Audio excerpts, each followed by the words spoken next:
For every action, there is an equal and opposite reaction, and for every adventure, there must be some obstacle in the way. Villains, however, are not merely obstacles. They are not hurdles to overcome like mountains or rivers, but rather something dynamic and unpredictable. Villains are an absolute blast to create because we, as the storyteller, have a whole new series of character qualities at our disposal that we don't usually have with protagonists and assisting side characters. Villains have a different type of gravity that, when done properly, holds every character and audience member completely still. The movie Inglourious Basterds does this phenomenally well with its iconic villain, Hans Landa, the Jew hunter. In today's video, we are going over how Hans is presented to the audience and the effect it has on making him grippingly terrifying. Quality number 1, an impending sense of despair and anxiety. It doesn't matter if it's a play, movie, or a book. When a character enters a scene, we immediately begin to make assumptions about said character. Here's the thing though. As a storyteller, you already have an idea as to who this character is. You know if they are manipulative, analytical, conniving, or comically twisted. Your audience doesn't. Hans is certainly intimidating, if for no other reason than being an SS officer. I get scared when I see a cop driving in the opposite direction of myself on the highway, so there is already some tangible discomfort in having Landa arrive at the home of Pierre Lapetite. Before Hans even introduces himself, Pierre and his daughters are notably anxious, saying almost nothing, moving deliberately as if fighting to act casual. This is how a storyteller lets an audience know something is wrong, that something can go terribly sideways with the arrival of this SS officer. The characters suggest to the audience how they should feel about the arrival of this SS officer. They are worried before he even arrives, so we should be worried when he finally does. That is why the audience is caught off guard when Landa introduces himself to Pierre. Quality number 2, a strong sense of charisma. As for Landa himself, the man is not particularly intimidating on first appearance. He is shorter than Pierre. His manner is polite and calm. He is in control, but there does not appear to be a situation at hand. In fact, we get the impression that he is performing a casual checkup with little concern beyond checking off a few boxes in his reports. His demeanor instills confidence that Landa is capable, but not malicious. He has a horrific job, but we are not given the impression that he relishes in hunting and killing people. The most intimidating thing Landa does during his first several minutes of screen time is compliment Lapetite's daughters, and this is intimidating simply because we all know what implications that may have should things take a sinister turn. But nothing of the sort happens. Landa comes across as a polite and handsome official performing business. He asks for milk, nothing more. He is accommodating to Lapetite's request for his pipe. He doesn't wave a gun. He asks his soldiers to wait outside. It's more pleasant than the average interaction with a state employee at the DMV, and the audience begins to relax. Hans is harmless and, in a way, humorous. I even laughed the first time watching this movie when he asked to speak in English because his French isn't that great. I thought to myself it was the director's way of saying, the audience is probably sick of reading subtitles by now. And that is where the dark twist really hits home, and I'll elaborate on that in a little bit. Quality number 3. Presenting how a villain thinks, using analogy and allegory to convey information. Part of what makes anything terrifying is its unknowns. Thunderstorms are scary because you never know where they're going to strike. Crazy people with knives are scary because you never know who, when, or why they're going to stab someone. Unknowns also add to suspense, which is always great fun when storytelling. Watching a bomb timer tick down is suspenseful. Listening to a detective and perpetrator have a conversation about a crime while the evidence lays silently beneath the floorboards is suspenseful. Analogies and allegories can be used to accomplish increasing both suspense and the unknown in a scene, and this goes for any character, but they are tremendously fun with villains. For Hans Landa, we have his analogy of hawks, rats, Germans, and Jews. There is a wild amount to be said about just this minute of dialogue, but I'm trying to keep focused on how this application of analogy in dialogue makes a villain scary. As the audience listens to the analogy, none of us are surprised to learn that Hans, the Jew hunter Nazi, is an anti-Semite.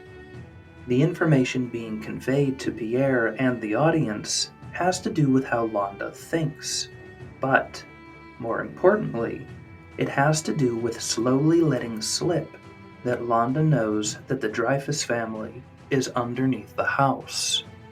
Suspense is the slow release of a toxic gas, a gradual realization that things are not all right, that Hans is not as harmless as we first presumed. This is accomplished through the use of his analogy, because analogies and allegories require an audience member to interpret the analogy or allegory in order to understand what the speaker is implying. This engages an audience member, making their mind and heart race as they search for the deeper meaning behind a villain's words. Hans being anti-Semitic is not the important detail in his analogy. Rather, it is the detail that rats hide under the house, which is important. It tells the audience that he knows what we know. He knows what Pierre is hiding, and he has known it all along. And by the time we realize that Landa's pleasantries have all been a facade, even his reason for speaking English instead of French, it is too late. Quality number 4. Intelligence. Back to what I said earlier about Hans switching from French to English being a dark twist. It's not because there is anything inherently evil about the languages, obviously. It's because I myself thought that this was a joke. I thought that the actor switched to English for the ease of the audience, when in reality, Hans does not want the Dreyfus family to know what he is saying to Pierre. Hans Landa, a man we initially underestimated and presumed to be harmless, is actually a master chess player, 5 steps ahead of both the other movie characters, but also us, the viewer. Whereas most stories present a villain that can outwit a hero or side character, Inglourious Basterds masterfully breaks the fourth wall in a way by having the villain outwit us, the invested onlooker, showing us that even we would not be a match for this clever monster. Or maybe I'm just an idiot and nobody else felt this way. But, moving on. Quality number 5. Weight to their presence. Fear of a character needs to be earned. How fast you can earn this fear depends on your story type and its pacing. On Landa's first appearance, we are not initially terrified of him. We are just uneasy around him for the vast majority of it. By the second appearance, now that we know what he is capable of, we feel the pressure increase the second he walks into a scene. First off, the dude just appears like a ghost. Not really a major point worth noting, but that did give me a chill. More important has to do with the fact that now, the audience knows who they are dealing with. Furthermore, we know who Landa is dealing with, Shoshana, the sole survivor of the Dreyfus family massacre. With Landa's reappearance, the audience feels tension with just how close the Jew hunter is to one of his escaped victims. Our mind races with the same panicked intensity that Shoshana's mind races. He wants to talk with her in private, much like he did with Pierre. Why? He orders milk like he did at the farm. Does he already know who she is? He is calm and in control, seemingly performing a routine inspection, but that is exactly what he did last time before killing Shoshana's entire family. Because the audience has a history and understanding of Landa's process and tactics, the storytellers do not have to make him do anything evil or scary. The audience is already scared, as if walking through a minefield, wondering if and when anything will explode. We wonder if Landa knows something that we do not know. We consider that he is simply toying with Shoshana, although it is possible that he does not know who she is. This not knowing increases the suspense of the scene, so that when Hans states, "There was one more thing that I wanted to ask you," our stomach turns over. We hold our breath because we anticipate what will happen next. We anticipate it so much that we are almost confused when nothing terrible happens, which leads to the next point. Quality number 6, unpredictability. By Landa's third appearance in the storytellers do something wickedly smart, which is to give the audience some insight into what Hans knows about the situation he is entering at the premiere. He knows that Bridget von Hammersmark is an ally to the Bastards. He knows that she will be attending the movie premiere with 3 of the Bastards. There is no doubt in our mind that Landa can stop their plan to kill Hitler and the Nazis, and as he mocks the Bastards' Italian accents and inability to speak the language, we wonder how long he intends to keep up the charade. We hold our breath with every question he asks Bridget, inquiring how she broke her foot mountain climbing when there are no mountains in Paris.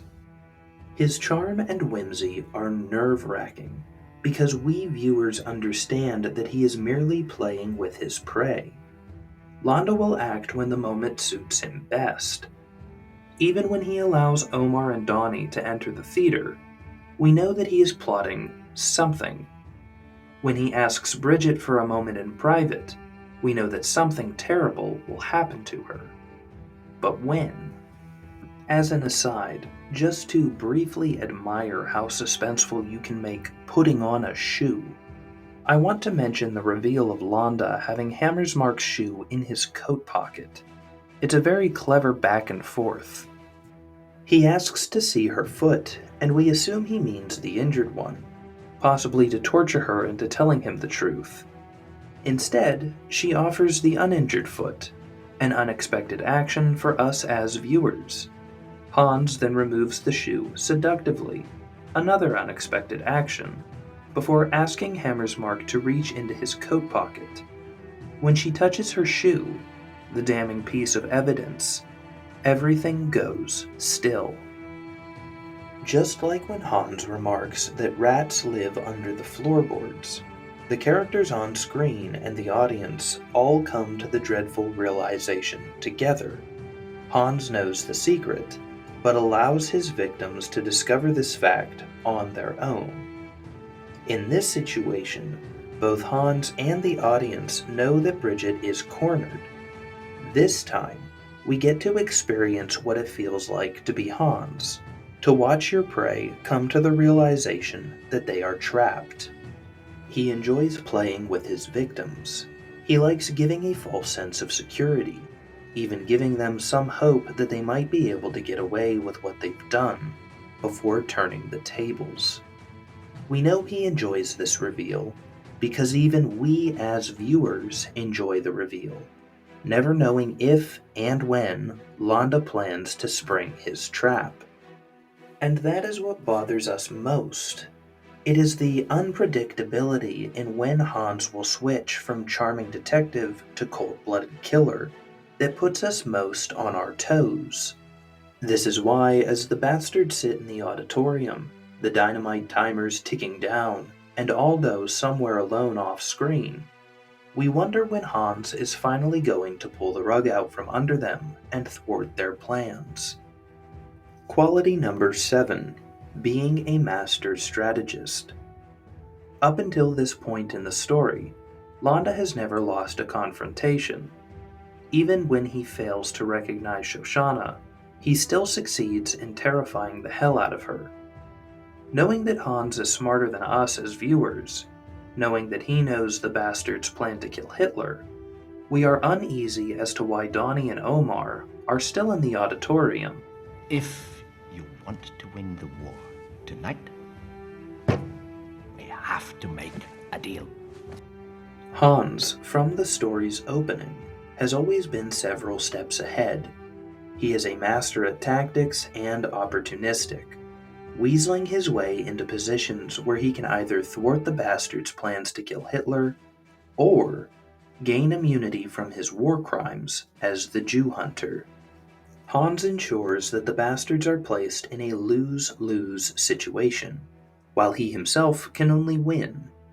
This quality makes Hans elusive in addition to being cunningly deadly. Like many traditional monsters that can only be killed with a silver bullet, a wooden stake, or holy water, Hans cannot be killed because of his ability to strategize, maneuver, and seize an opportunity. In storytelling, your villain plays a crucial role. At a minimum, they are an obstacle for your protagonist to overcome, and at best, they serve as a mirror for everything your hero could become. In my opinion, what always scares me most about a villain is their plausibility. The realization that people like Hans exist, and that you might never know you are dealing with a real monster until it is too late.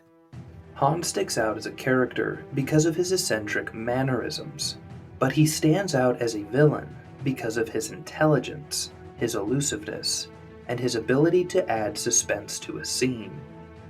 He is an excellent example of a villain who is not physically stronger than our heroes, but is mentally one step ahead of them. He is not neutered, watered down, or given a weakness for the convenience of the story.